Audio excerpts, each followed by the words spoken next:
बच्चा लोग नमस्कार। फिजिक्स निकाल लीजिए आप लोग। कल मैंने लेंस की क्षमता आपको बताई थी। अब हम लेंस के लिए यूवीएफ में संबंध हेडिंग डालें। लेंस के लिए यूवीएफ में संबंध, हेडिंग आपने डाल ली। लेंस के लिए यूवीएफ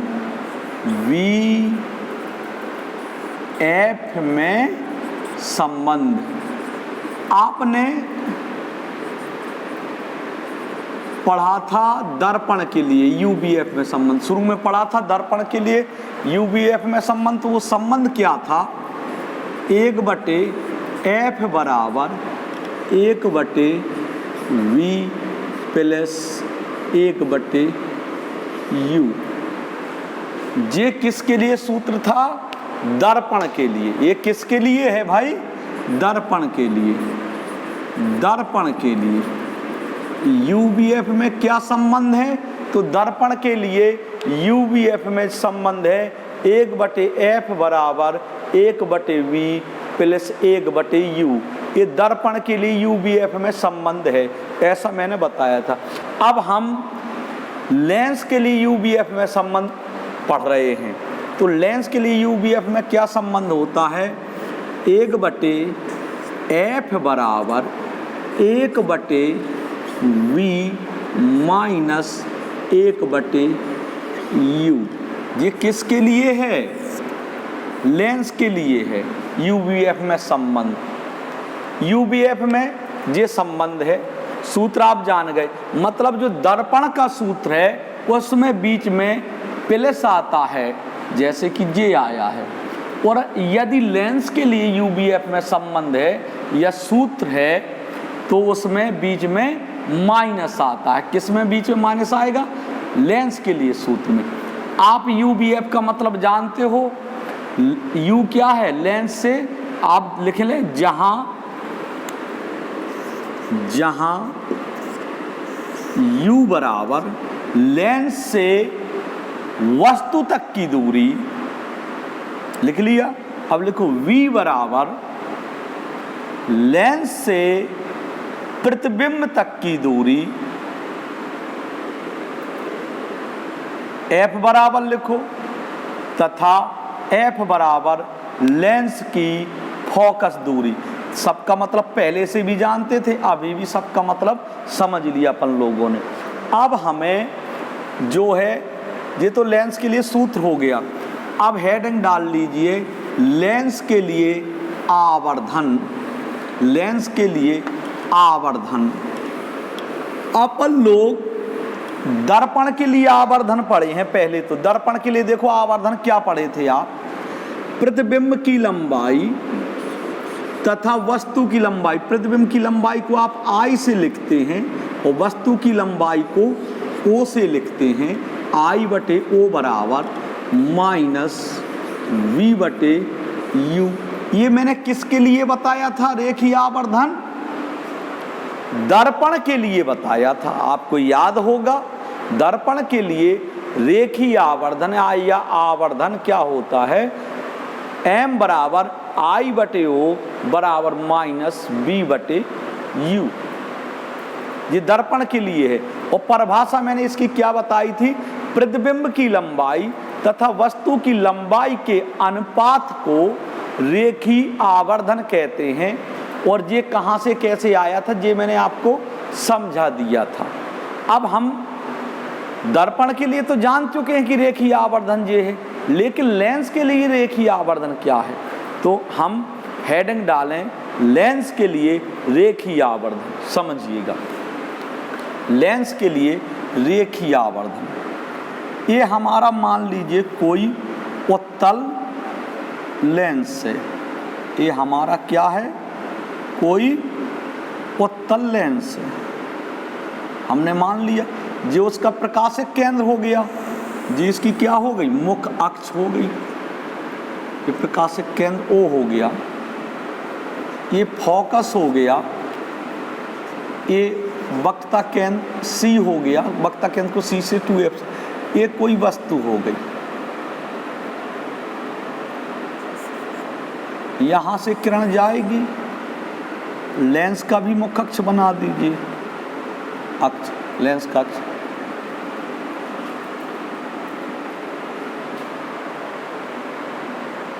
ऐसे हमने, ये जरूरी नहीं है, मतलब आप लेंस के यहाँ वस्तु रख दीजिए, आप लेंस के यहाँ वस्तु रख दीजिए, तो ये किरण मुड़ेगी, वो कहाँ से होकर के गुजरेगी, फोकस से होकर गुजरेगी, और दूसरी किरण कहाँ से होकर के गुजरेगी, वक्रता केंद्र सी से हो, प्रकाशक केंद्र ओ से गुजरेगी, वो बिना मुड़े हुए सीधी निकल जाएगी। ये किरण ने कहाँ काटा, यहाँ पर काटा, तो वस्तु का कैसा प्रतिबिंब बन गया, यहाँ पर बन गया। किरण आरेख आपने पढ़ा ही है, पढ़ा कि नहीं पढ़ा, किरण आरेख आप पढ़े ही हो। तो ये देखो, ये वस्तु की लंबाई है, इसको काय से लिखते हैं, ओ से लिखते ना, और ये काय की लंबाई है, प्रतिबिंब की लंबाई, इसको प्रतिबिंब की लंबाई को काय से लिखते हैं, आई से। चूंकि प्रतिबिंब कहाँ बना, मुख्य अक्ष के नीचे बना, अर्थात उल्टा बना, इस वजह से आई का मान कैसा हो जाएगा, माइनस का, बोले तो ऋणात्मक हो जाएगा। समझ में आ गया। तो परिभाषा तो वही है, आपने लिखा लेंस के लिए रेखीय आवर्धन, परिभाषा आपने लिखी, आपने हेडिंग डाल ली लेंस के लिए रेखीय आवर्धन, तो परिभाषा वही है,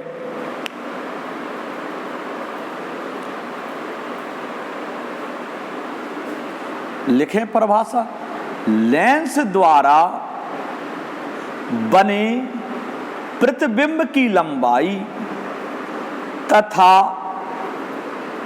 वस्तु की लंबाई के अनुपात को रेखीय आवर्धन कहते हैं, रेखीय आवर्धन कहते हैं। रेखीय आवर्धन बराबर रेखीय आवर्धन बराबर प्रतिबिंब की लंबाई, प्रतिबिंब की लंबाई बटे वस्तु की लंबाई, वस्तु की लंबाई। ऐसे पढ़े हैं ना अपन लोग। रेखीय आवर्धन को आप लिखते हैं एम, एम बराबर प्रतिबिंब की लंबाई को कैसे लिखते हैं, आई से, और बटे वस्तु की लंबाई को। तो ये आपको सूत्र मिला है ना, आपको ये सूत्र मिल गया। अब आपने ये भी पढ़ा है, लेंस से वस्तु तक की दूरी को कैसे लिखते हैं, यू से।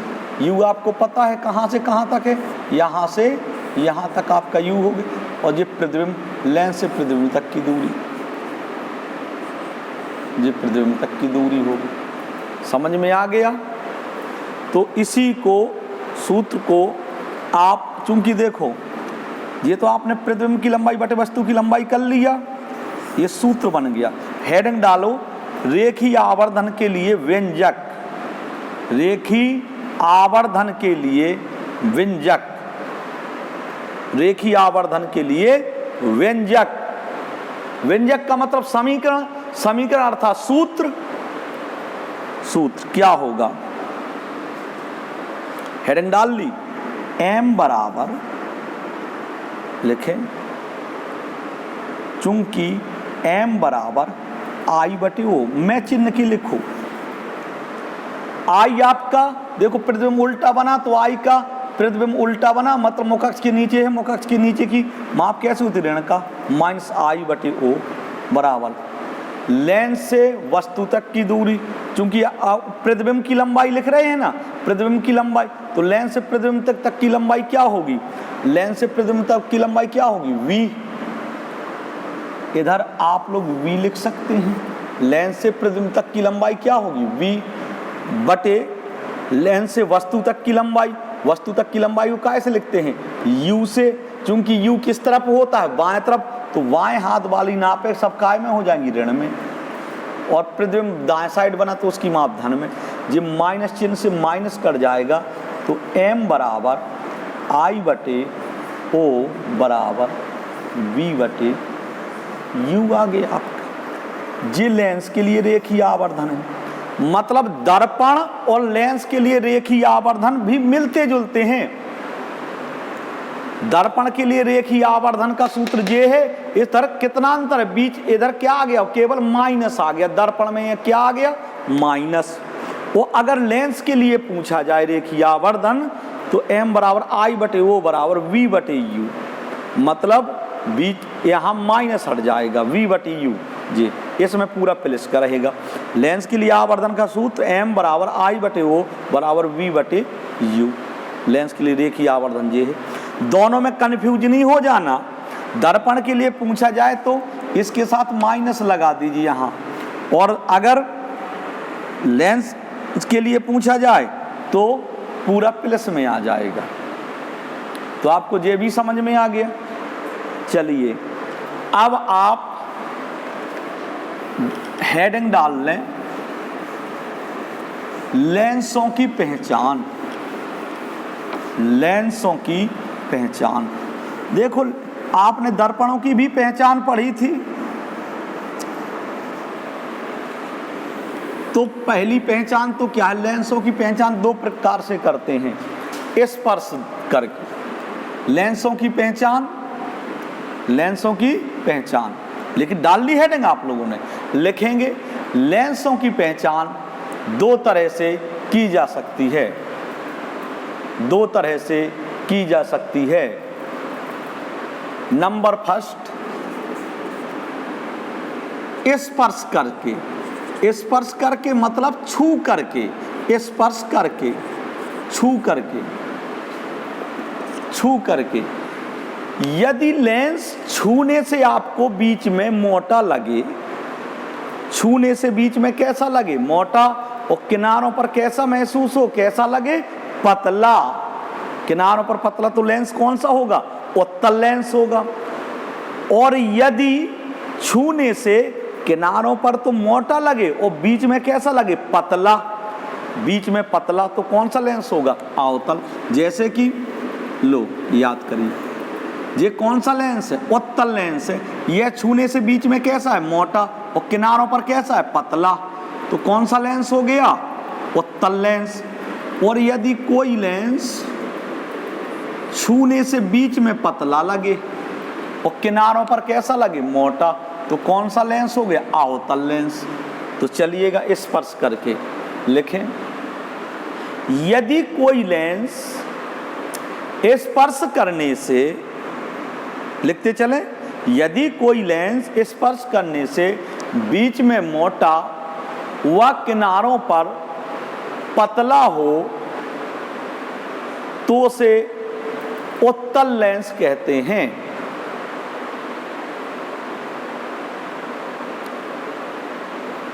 कहते हैं, लिख गया। चलिए दूसरा लिखिएगा, और यदि लेंस स्पर्श करने से बीच में पतला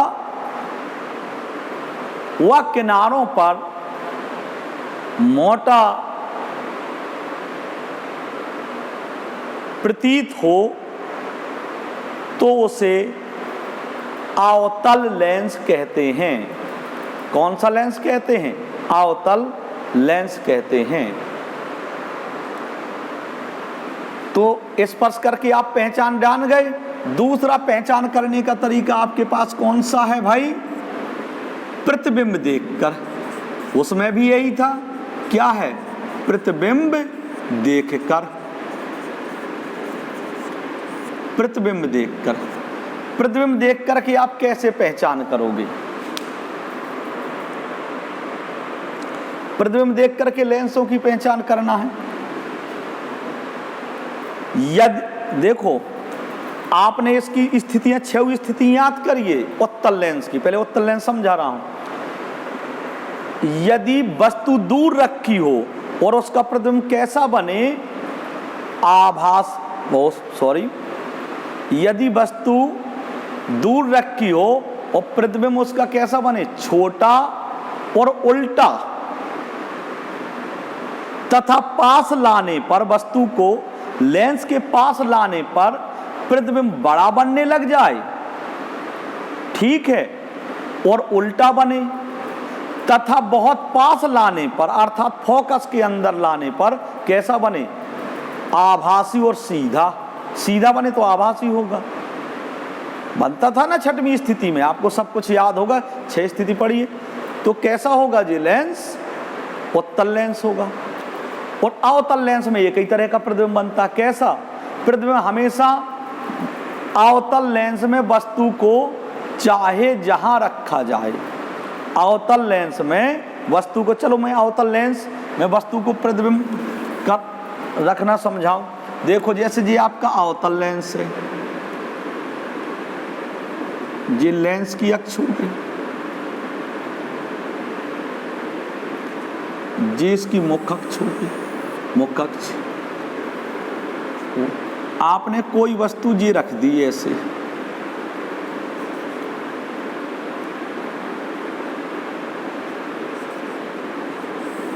ऐसे किरण जाएगी सीधी, यहां पहुंच करके ये किरण को क्या करता, फैलाता, इसका गुण ही है। तो ये किरण आपको कहां से आती हुई लग रही है, यहां से, यहां से। और दूसरी किरण कहां से होकर के चलेगी भाई,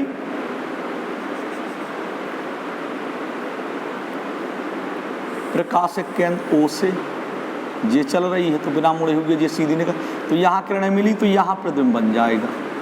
वस्तु चाहे जहां रखो, आपका प्रतिबिंब सदैव कैसा बनेगा, आभासी, सीधा और वस्तु से छोटा बनता है। वस्तु इसमें अवतल लेंस में चाहे जहां रखें, वस्तु अवतल लेंस में चाहे जहां रखी जाए, वस्तु का सदैव आभासी, सीधा और वस्तु से छोटा प्रतिबिंब बनता है। तो कौन सा लेंस होगा, अवतल लेंस होगा। तो चलिए लिखिएगा, पहचान कैसे पहचान, आपने हेडिंग डाल ली नंबर 2, सेकंड नंबर, प्रतिबिंब देख करके यदि वस्तु को दूर रखने पर प्रतिबिंब छोटा बने, छोटा व उल्टा बने, छोटा व उल्टा बने, तथा पास लाने पर, तथा पास लाने पर प्रतिबिंब बड़ा बने, बड़ा व उल्टा बने, तथा और अधिक पास लाने पर अर्थात फोकस के अंदर लाने पर प्रतिबिंब सीधा बने।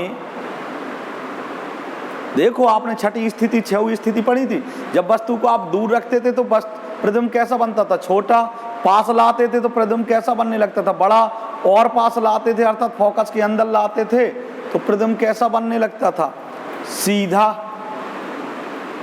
सीधा। तो और पास लाने पर अर्थात फोकस के अंदर लाने पर सीधा बनने लगे, सीधा व बड़ा बनने लगे। इसको एक बार पॉइंट को और सुनिएगा, यदि वस्तु को दूर रखने पर प्रतिबिंब छोटा बने, पास लाने पर प्रतिबिंब बड़ा बने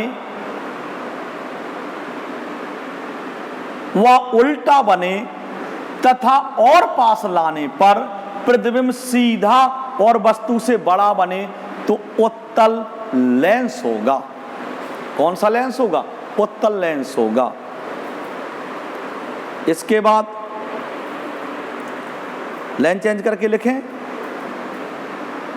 यदि वस्तु को दर्पण, सॉरी, यदि वस्तु को लेंस के सामने चाहे जहां पर रखें, प्रतिबिंब हर बार वस्तु से छोटा ही बने, तो वह लेंस अवतल लेंस होगा, तो वह लेंस अवतल लेंस होगा। तो आप लेंसों की पहचान कर सकते हैं इस तरह से।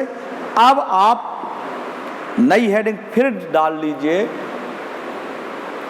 लेंसों के उपयोग। लेंसों के उपयोग।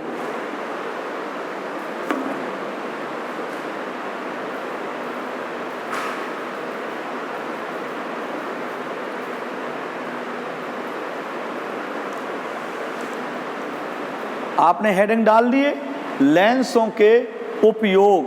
चलिएगा आप लेंसों के उपयोग में लिखिएगा फोटोग्राफिक कैमरा, सूक्ष्मदर्शी आदि में लेंसों का उपयोग किया जाता है।